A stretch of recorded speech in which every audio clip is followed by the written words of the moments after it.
going on, everybody? Joseph David here for Worldwide Sport Updates, your podcast, your news, your local community. Good morning, sports family. Thank you for tuning in to Worldwide Sport Updates, your podcast, your sports, your news, your local community.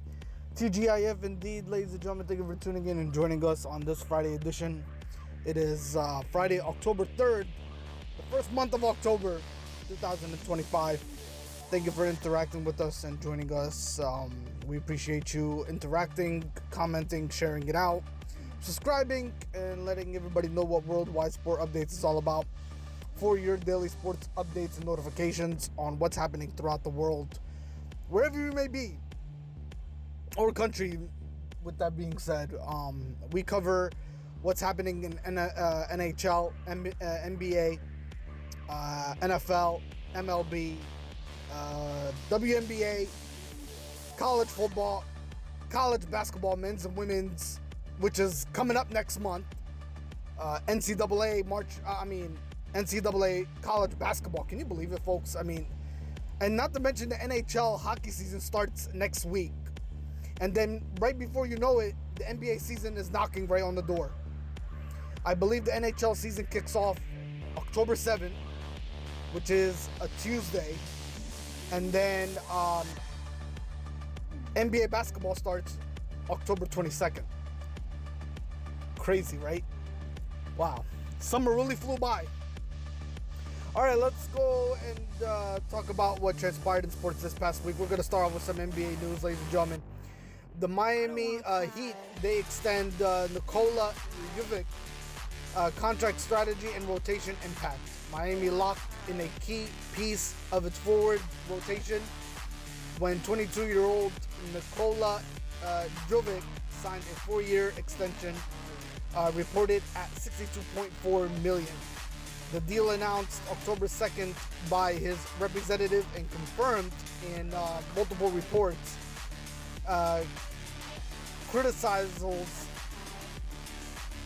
crystallizes how the Heat plans to balance present contention with near-term upside. It also intersects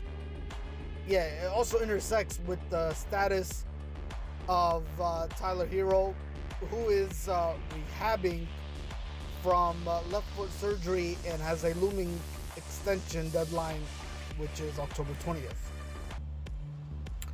All right, so you all are probably asking this question, and we probably might have the answer for you. What's the deal that says about Miami's roster build? Jovic's arc has been steady rather than flashy. A late first rounder in 2022 who carved an everyday role last season, 10.7 points per game, by blending size, 6'10", mobility, and a face-up shooting threat. Miami's offense has leaned on dribble, handoff, and delay actions at the top of the floor. Jovic's comfort as a trail shooter and connective passer. Yeah, his trail shooting and connective passing gives Erik Spoelstra more five-man combinations that keep the ball above the break before flowing into movement. Defensively, the Heat value is the Heat value, his switchability is not a pure stopper, but he can credibly guard threes and maybe some fours while staying out of foul trouble, which means the and one, if you want to call it that. So, like, let's say there is a shooting guard or a point guard. He's about to shoot the three, and there is a foul in the play. So that's technically one more point to shoot.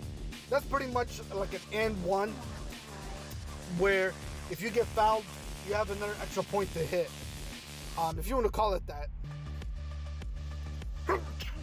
Excuse me. Herro's clock and Recap chess. Let's break that down. Herro is targeting a return in roughly 6 weeks and faces an October 20th deadline for a 3-year, $149.7 million extension. If he waits, he could access a 4-year max in the year 2026. That's projected at $206.9 million. Jovic's mid-tier number trends the needle. It's big enough to single fate, but flexible enough not to choke future optionality if Miami needs to chase another creator via a trade. In practical terms, the Heat can field lineups with Bam Adebayo screening for Herro while Jović occupies the weak side stretch spot, pulling a help defender, a step off the lane line, and opening pocket passes. That's, I think, called the rotation ripple effects. Alright, let's shift over to some NHL hockey news. Vancouver's Nils Hoglander,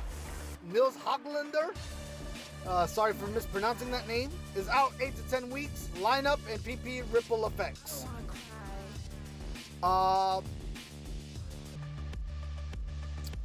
Oh, that's where the rotation ripple effects came in.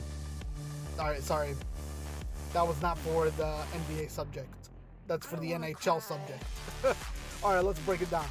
The Vancouver Canucks will open 2025-2026 without winger Nils Hoglander, who was ruled out 8 to 10 weeks with a lower body injury, sustained in a September 24 preseason win over Calgary. The update posted September 29th immediately forces coach Rick Tushit to redraw his forward lines and power play looks just days before the regular season opener against the Flames on October 9th. What Hoglander's absence changes.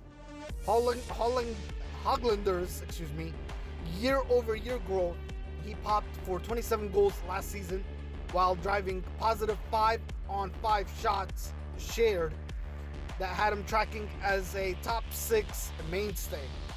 He's a pressure player. Heavy on forecheck routes, quick on retrievals, disruptive under the dots.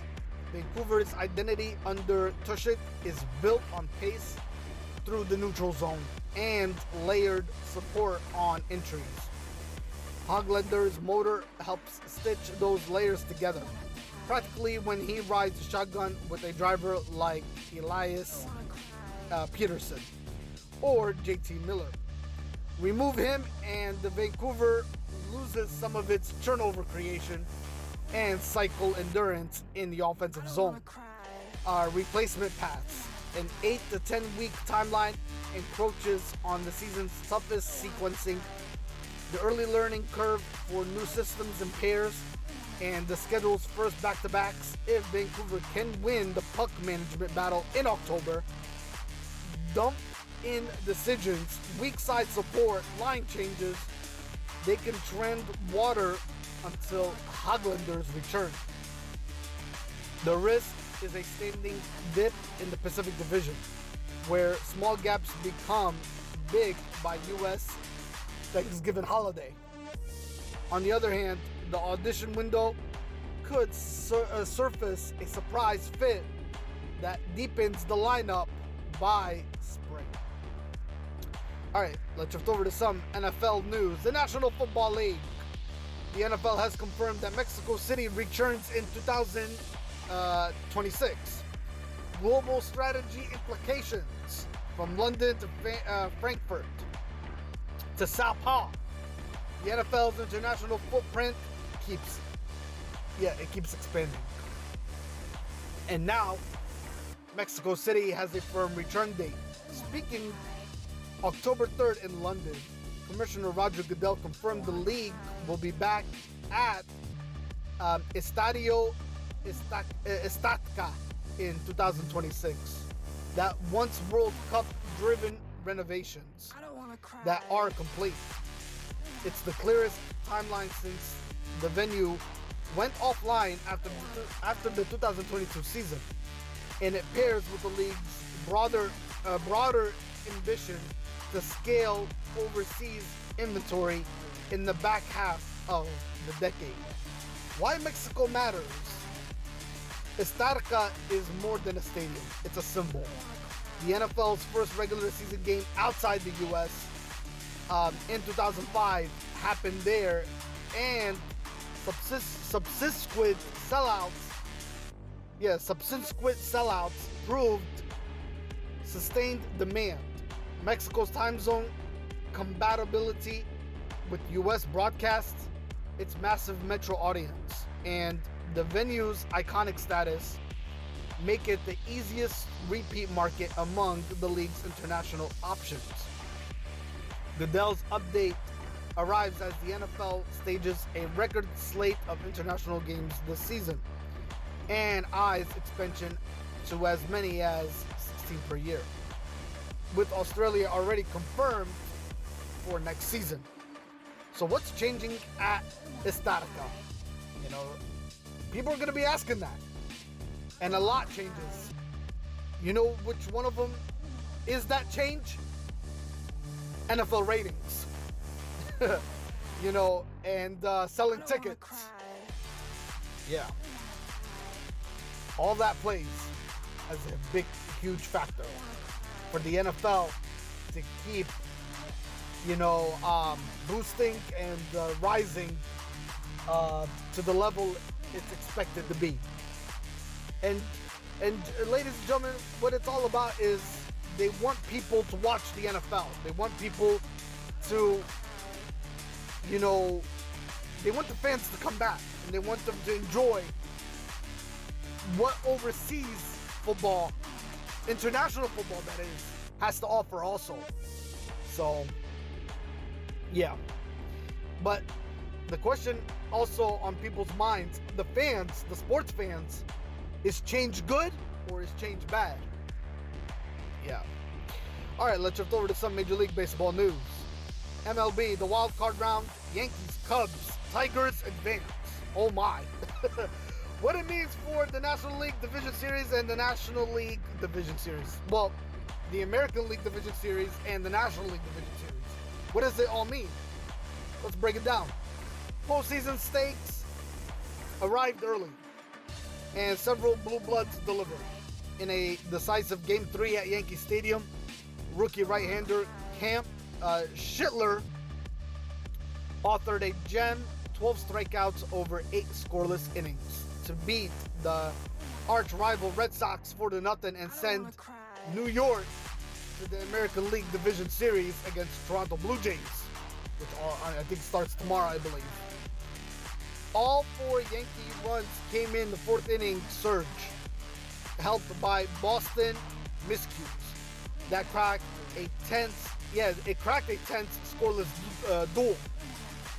Schiller became the first Yankee rookie to record 12 strikeouts in a postseason game, instantly turning a bullpen question mark into a rotation asset for the American League Division Series. Across the bracket, the Chicago Cubs outpitched and out-executed the Padres 3-1 to book a National League Division Series date with the Milwaukee Brewers.